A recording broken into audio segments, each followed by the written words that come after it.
आपका हमारे इस खास कार्यक्रम में। मैं हूं तमन्ना इनामदार दत्ता। लंबे अरसे बाद प्रॉपर्टी बाजार में रौनक लौटने वाली है। सस्ते घर का अब हकीकत बनने के करीब है। आरबीआई ने अफोर्डेबल हाउसिंग की नई परिभाषा तय की है, जिसके बाद बिल्डरों को अब सस्ते दरों में कर्ज मिलने का रास्ता साफ होने जा रहा है। जाहिर है, अगर बिल्डर की लागत कम होती है तो इसका फायदा ग्राहकों को भी मिलने की उम्मीद है। लेकिन बड़ा सवाल यह है कि कब से बिल्डरों को सस्ता लोन मिलना शुरू होगा और अफोर्डेबल हाउसिंग के नए नियम का फायदा कितने वक्त में दिखना शुरू होगा। इसी पर है आज की खास चर्चा, जिसमें शामिल हो रहे हैं हीरानंदानी ग्रुप के एमडी निरंजन हीरानंदानी, आम्रपाली ग्रुप के CMD Anil Sharma, OBC bank के CMD S L Bansal, Cushman and Wakefield के executive managing director Sanjay Dutt और साथ ही जुड़े हमारी सहयोगी कविता कृष्णन भी। स्वागत है आप सबका। बंसल साहब, पहला सवाल आपसे।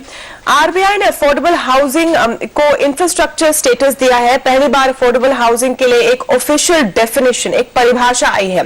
इंडस्ट्री के लिए और लोन दे रहे हैं बैंक्स के लिए कितनी बड़ी बात है?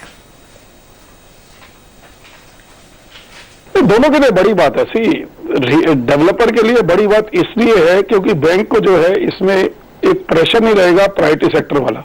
अभी मान लीजिए मैं 100 रुपए यदि टोटल लेंडिंग करता हूं तो नेक्स्ट ईयर की एएनबीसी के अंदर मेरे को 40% प्रायोरिटी सेक्टर करना पड़ता है। अफोर्डेबल हाउसिंग का जो लोन मैं करूंगा वो प्रायोरिटी सेक्टर के एएनबीसी के अंदर काउंट नहीं होगा, तो टू दैट एक्सटेंड मेरी कमिटमेंट प्रायोरिटी सेक्टर की कम हो जाएगी और मेरा प्राइसिंग जो है बेटर हो जाएगा। तो मैं कोशिश करूंगा कि वो बेनिफिट जो मुझे मिल रहा है प्रायोरिटी सेक्टर लेंडिंग से जो बेनिफिट हो रहा है, या दूसरा मेरे को लॉन्ग टर्म फंड्स में जो रेज कर रहा हूं उसमें सीआरआर एसएलआर का एडवांटेज हो रहा है, वो बेनिफिट मैं नेचुरली डेवलपर को दूंगा और डेवलपर के पास ये फ्लेक्सिबिलिटी रहेगी कि वो अपनी उसकी बेनिफिट को जो है कस्टमर को, अल्टीमेट कस्टमर को पास ऑन करे, so that real estate prices can come down. ये बैंक के लिए और डेवलपर के लिए दोनों अच्छी बात है। लेकिन इसमें एक बात समझना जरूरी है, जैसे उन्होंने डिफाइन किया है अफोर्डेबल हाउसिंग को कि 50 लाख का लोन, लेकिन 50 लाख के लोन के साथ एक कैविएट है कि प्रॉपर्टी का प्राइस 65 लाख से ऊपर नहीं होना चाहिए जी। मेट्रो के अंदर, और नॉन मेट्रो के अंदर 40 लाख तक का लोन, लेकिन प्रॉपर्टी प्राइस 50 लाख से ज्यादा नहीं होनी चाहिए। तो इसका कहने का तात्पर्य यह है कि प्रोजेक्ट जो है वो छोटे स्केल के मकान के जो है, जो रियली नीडी लोग हैं उनके लिए है। ये बड़े बड़े विलास के लिए और बड़े बड़े रेजिडेंशियल यूनिट के लिए ये नहीं है। बिल्कुल। और बंसल साहब, इस परिभाषा, इस डेफिनेशन के बाद बैंकों के लिए पूंजी कितनी सस्ती हो जाएगी? कैसे ट्रांसलेट होगा ये बेनिफिट? ये देखिए, जैसे कि मैंने कहा, हमको फायदा 3 तरीके से है। मैं सीआरआर के यदि मुझे नहीं लगेगा, थ्योरेटिकली सपोज करिए मैं 100 रुपए रेज करता हूं और 9.5% मेरा बॉन्ड का रेट है, तो मुझे 4% जो उस पर देना पड़ता है सीआरआर के अंदर, जहां पर मुझे कुछ नहीं मिलता, मेरे को 38 पैसे का वो एडवांटेज होता है।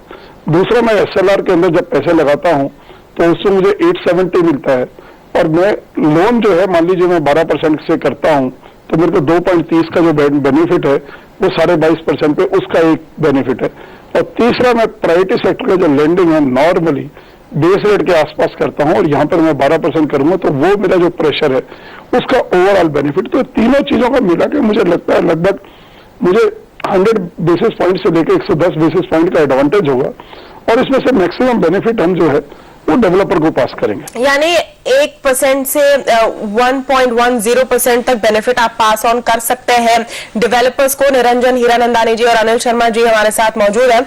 हीरानंदानी जी, आपके मुताबिक क्या इसके बाद इस टिकट प्राइस के प्रोजेक्ट्स में डेवलपर्स की इंटरेस्ट बढ़ जाएगी, खास करके दिल्ली, मुंबई जैसे बड़े शहरों के कॉन्टेक्स्ट में?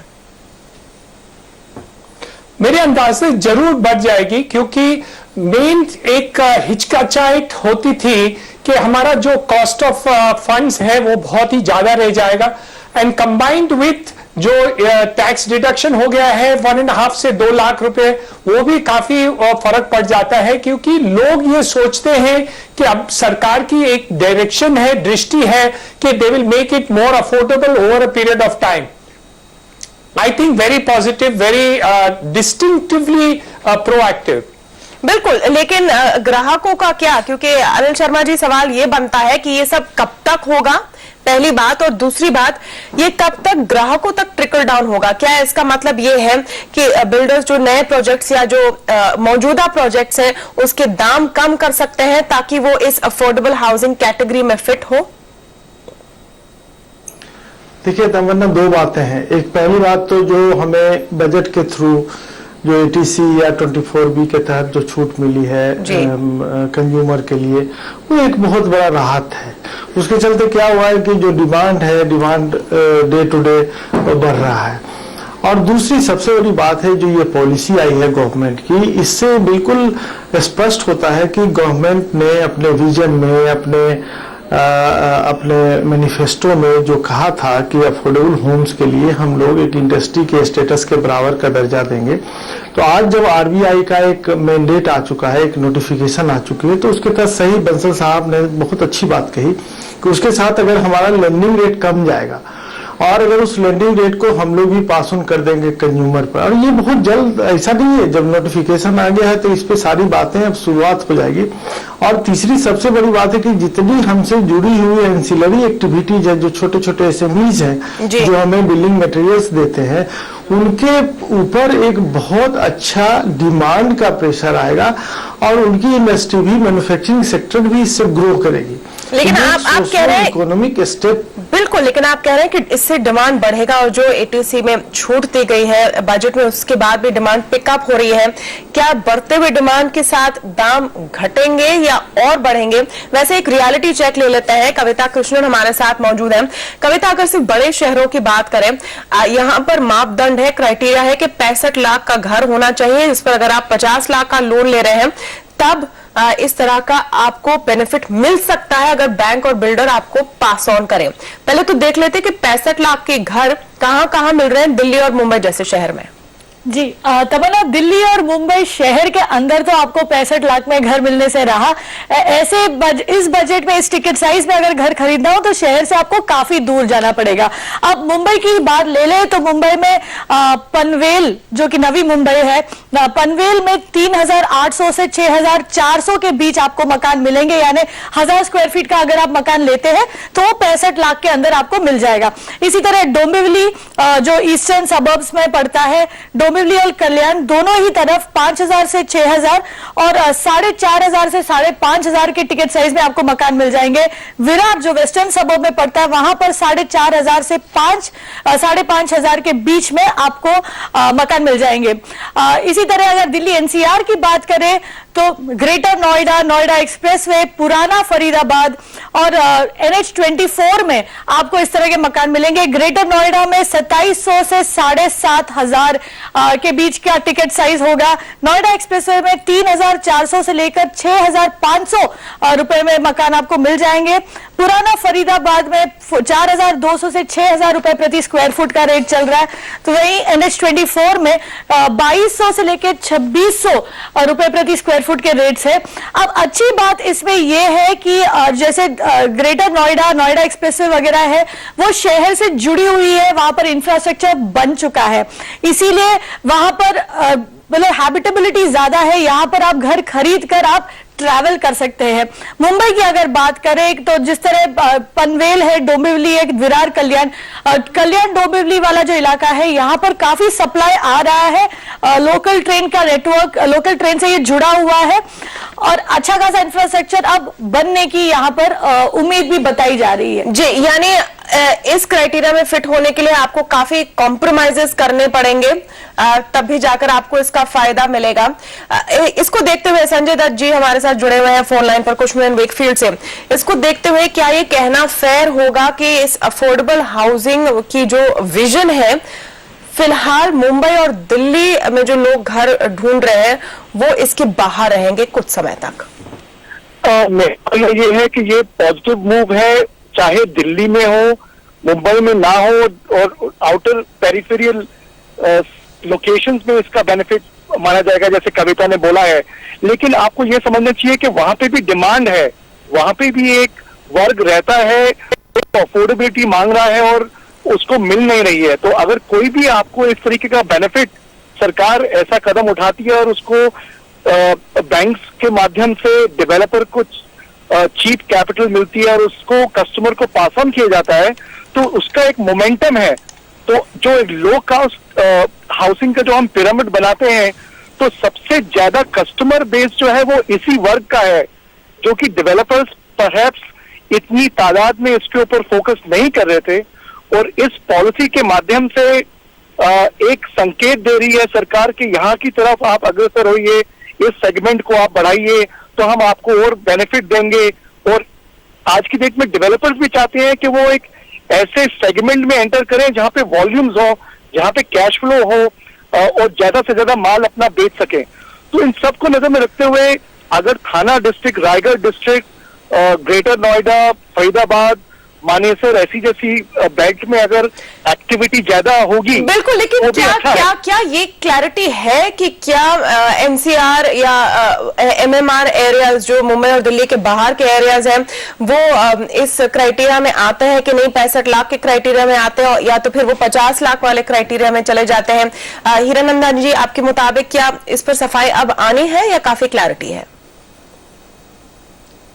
नहीं, ये तो क्लैरिटी है कि भाई इस एरिया में, इस फोकस में आएंगे तो नेचुरली बैंकों को जो फैसिलिटी मिल रही है वो पास ऑन करना चाहते हैं। और जो इंटरेस्ट सबवेंशन है वो भी एक बहुत बड़ी बात है जो नेशनल हाउसिंग बैंक ने के द्वारा वो करना चाहते हैं कि ये छोटे लोन जो प्रायोरिटी में आएंगे उनको एक सबवेंशन भी शायद 1% का जो हो जाएगा, 1.2 का जो हो जाएगा, वो भी बेनिफिट शायद कस्टमर को पास ऑन हो जाए, तो एक मल्टीप्लायर इफेक्ट आती है। एक हिचकिचाहट आज के तारीख में थी कि फ्यूचर कैसे रहेगा अफोर्डेबल हाउसिंग की, तो मैं समझता हूं कि एक ये शुरुआत है और इसके कारण और अगले जो पगले लेंगे, अगले स्टेप्स वो लेंगे, उससे ये ज्यादा स्पष्ट हो जाएगा। लेकिन एक शुरुआत बनी है, मेरे अंदाज से इसकी बेनिफिट लोगों के पास जरूर जाएगी और डेवलपर्स भी ये उनको पास ऑन कर लेंगे। इस पर और डिटेल लेंगे आप छोटे से ब्रेक के पहले। संजय, आपसे इस पर थोड़ी सी क्लैरिटी मैं चाह रही थी, क्या मुंबई और दिल्ली के बाहरी इलाके इस बड़े शहर के या शहरों की परिभाषा में फिट होते हैं अफोर्डेबल हाउसिंग के लिए? बिल्कुल। ओके, ठीक है, तो ये एक क्लैरिटी आ रही है विच इज इंपॉर्टेंट, क्योंकि ऐसे शहरों में 65 लाख के दाम में घर आपको आउटस्कर्ट्स में ही मिलेंगे। वैसे निरंजन हीरानंदानी जी ने कहा कि बिल्डर जरूर पास ऑन करेंगे, बायर्स को इसका बेनिफिट किस हद तक पास ऑन होगा उनसे पूछेंगे, अनिल शर्मा से पूछेंगे इस ब्रेक के बाद।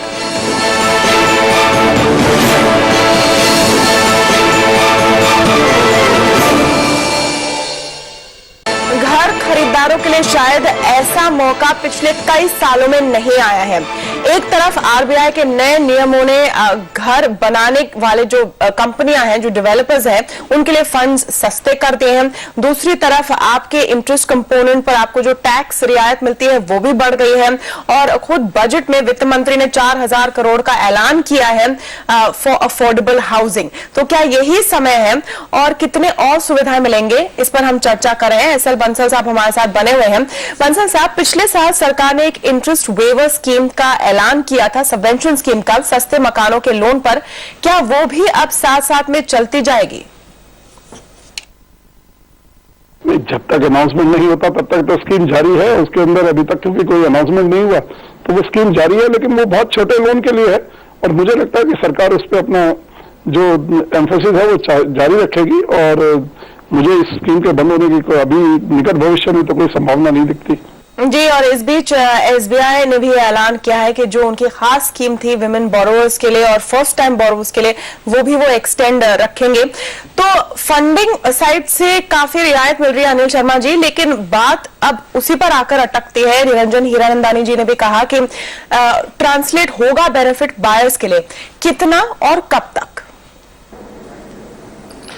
देखिए तमन्ना, अभी पॉलिसी अनाउंस हुई है और मुझे नहीं लगता कि इसमें अभी जस्ट बजट में हम लोगों ने देखा और उसके तुरंत बाद मॉनेटरी पॉलिसी आ गई आरबीआई की, तो हमें लगता है कि इसमें बिल्कुल ज्यादा समय नहीं लगेगा, और हमें अगर किसी तरह की रियायत मिलती है तो डेफिनेटली हम लोग पास ऑन करना चाहते हैं। देखिए, सरकार की मंशा बिल्कुल स्पष्ट और बहुत क्लियर है।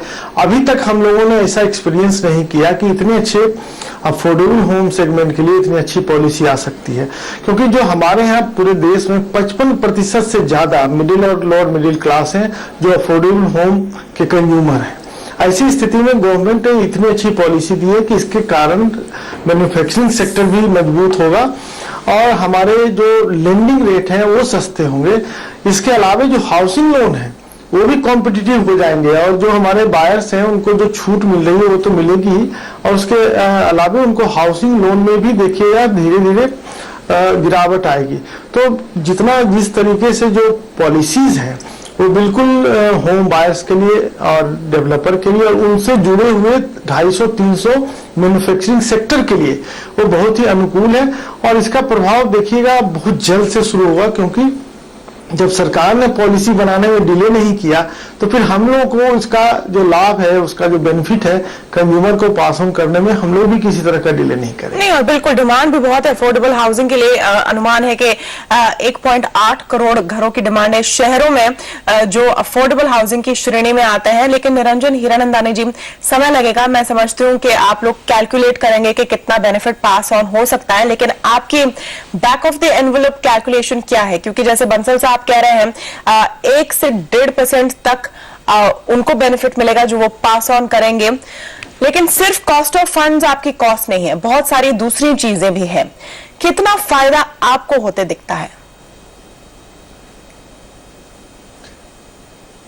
मेरे अंदाज से हर सरकार, स्टेट्स के सरकार भी अभी इसके ऊपर विचार करेंगे। आज के मुझे एक इंफॉर्मेशन मिली है कि जो non agriculture permission state government देती है, जहां बहुत समय लगता था और बहुत ही कठिनाई आती थी आउटसाइड मेट्रो सिटीज, वो अब रद्द कर दी है और automatic non agriculture permission Maharashtra सरकार ने आज कैबिनेट ने क्लियर कर दी है।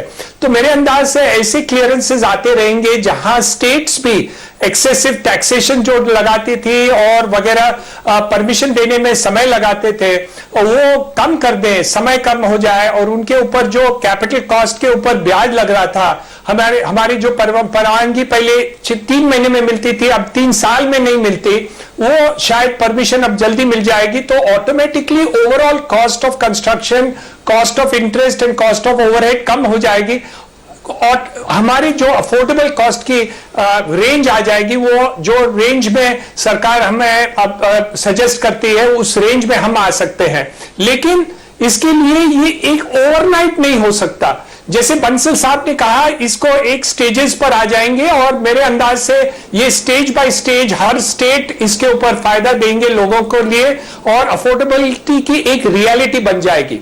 But the good steps have been taken. I think this is a good way to reach the ultimate objective of 25 million houses जो नरेंद्र मोदी जी ने अनाउंस किया है, ऐलान किया है। 2022 तक सबको घर, ये भी उनके एक प्रॉमिसेस में से एक है और उसके तरफ एक कदम है।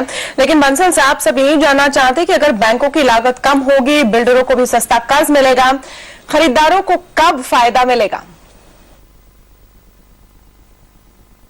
खरीदार को फायदा निश्चित तौर पे होगा। डेवलपर जब मुझसे कम लोन पे, कम रेट पे लोन लेगा तो उसका कॉस्ट ऑफ प्रोडक्शन जब कम होगा तो अल्टीमेटली उसको यदि प्रॉफिट मार्जिन अपना इंटैक्ट रखना है और सेल बढ़ाना है तो उसको प्राइसिंग नीचे लाना पड़ेगा, और अल्टीमेट ऑब्जेक्टिव भी यही है। आप इतनी जो इन्वेंट्री है रियल एस्टेट में अनसोल्ड, उसको कैसे पुश करेंगे? जब तक प्राइसिंग नीचे नहीं आएगा तब तक मुझे नहीं लगता कि रियल एस्टेट मार्केट जो है उसमें कुछ बूम आ पाएगा। बहुत ही इंटरेस्टिंग पॉइंट है इनका। और अनिल शर्मा जी, इस पर आपका क्या कहना है? क्योंकि ये कह रहे हैं कि इतना सारा अनसोल्ड स्टॉक भी है रियल एस्टेट इंडस्ट्री में, इस समय घर बन के पड़े हुए हैं, ऑक्यूपेंसी रेट्स कुछ खास नहीं है। अब उनको क्या आप थोड़ा सा प्राइसिंग में चेंज करने को राजी होंगे ताकि कम से कम अफोर्डेबल हाउसिंग की कैटेगरी में आपका इन्वेंट्री पुश हो? तमन्ना, इन्वेंट्री रहने का एक कारण ये था कि चूंकि मार्केट में कंज्यूमर नहीं थे, बायर्स नहीं थे, रीजन क्या था कि कोई भी पॉलिसी उनको सपोर्ट नहीं करती थी, एटमॉस्फेयर ऐसा हो गया था, उससे उनको बिल्कुल वो लोग घबराए हुए थे कि कहीं हमारा जो EMI है और आगे ना बढ़ जाए, हमारा जो प्रोजेक्ट है वो डिले ना हो जाए, बहुत सारे इश्यूज थे। और अभी जब हम लोगों ने देखा कि इतनी अच्छी पॉलिसीज आ रही है और कंज्यूमर का जो कॉन्फिडेंस है वो रिट्रीव हो रहा है, तो ऐसी स्थिति में बिल्कुल स्पष्ट है कि जो अगर कंज्यूमर संख्या में आएंगे, वॉल्यूम बढ़ेगा, नहीं तो डेफिनेटली डेवलपर को। बात आपकी सही है, कंज्यूमर का कॉन्फिडेंस रिवाइव हो रहा है और पॉलिसी ऐसी बनी है, लेकिन कंज्यूमर की तरफ देखिए, हम कंज्यूमर को फिलहाल मिला क्या है? आपकी इंटरेस्ट पर जो टैक्स रियायत मिलती थी उसमें 50,000 रुपए की बढ़त हुई है, जो किसी भी क्राइटेरिया से अभी भी काफी कम है। यहाँ पर बिल्डरों को सस्ते दर पर रेट्स मिलेंगे क्योंकि बैंकर्स को मिलेंगे, लेकिन कंज्यूमर को कब मिलेगा ये क्लियर नहीं है। और एक और इसमें जो थियरी निकल, अगर हम लोग जी अगर हम लोग भी प्राइसेस को सबवेंट कर पाएंगे और थोड़ा बैंक से सपोर्ट मिलेगा, उनको हाउसिंग लोन में सपोर्ट मिलेगा, सारी चीजें अगर सपोर्ट मिलेगा तो डेफिनेटली कंज्यूमर को फायदा होगा। और ऐसा नहीं कि अगर किसी के पास स्टॉक है या इन्वेंट्री बहुत पड़ी हुई है तो वो चाहेगा कि हमारा स्टॉक कम हो, और वैसी स्थिति में डेवलपर भी उसको रिट्रोस्पेक्ट करेगा, कंज्यूमर को उसका लाभ उनको देगा। रीजन क्या है कि जब कंज्यूमर बल्क में आएंगे तो डेवलपर का भी जो कैश फ्लो है वो भी बेहतर होगा, इसलिए स्थिति बिल्कुल स्पष्ट है। जी हीरानंदानी जी, क्या आपको लगता है कि जो इन्वेंट्री बनकर पड़ी हुई है उसमें किस तरह के चेंजेस आएंगे? क्योंकि इसमें एक और थ्योरी जो निकल कर आ रही है, जो लेस रेप्यूटेबल बिल्डर्स हैं वो शायद अपना ब्लैक कंपोनेंट बढ़ा दे ताकि 65 लाख के क्राइटेरिया में आपका रजिस्ट्रेशन हो जाए। क्या ऐसी भी चीजें हम देख सकते हैं? मोस्टली वो नहीं हो सकता, क्योंकि हर एक जगह में अभी रेडी रेक्टर रेट्स, जैसे मुंबई महाराष्ट्र में है, जंत्री रेट्स हैं, गुजरात में वगैरह, ऐसे जो रेट्स अभी सरकार ने नियुक्त कर दिया है हर स्टेट में, तो उसके हिसाब से आप इतना परिवर्तन नहीं कर सकते। वो कंपोनेंट अभी नहीं रहा, एटलीस्ट जो मेट्रो में हम मुंबई में देख रहे हैं वहां इतना कोई कंपोनेंट है भी नहीं। और जैसे पनवेल वगैरह जो इलाके में है वहां तो फुल व्हाइट कब से चल रहा है और बहुत कम बिल्डर्स जो ब्लैक एंड व्हाइट कर रहे हैं, तो मेरे अंदाज से ये बात सही नहीं है। और मोस्टली फुल व्हाइट कंपोनेंट में काफी डेवलपर्स दे रहे हैं, इसलिए वो ब्लैक एंड व्हाइट कंपोनेंट की बिल्डर की संख्या कम होते जाएगी over a period of time. जैसे वॉल्यूम बढ़ जाएगा, branded builders will have more production at affordable rates, so I think benefit will go to common people very quickly. All right, तो फिंगर्स क्रॉस्ड। यहाँ पर टॉप बिल्डर्स बता रहे हैं, top developers बता रहे हैं कि बेनिफिट कंज्यूमर्स तक जल्दी पहुंचेगा और अफोर्डेबल हाउसिंग का जो सपना है वो साकार हो सकता है। बहुत बहुत शुक्रिया आप सबका हमारे साथ शामिल होने के लिए। नमस्कार।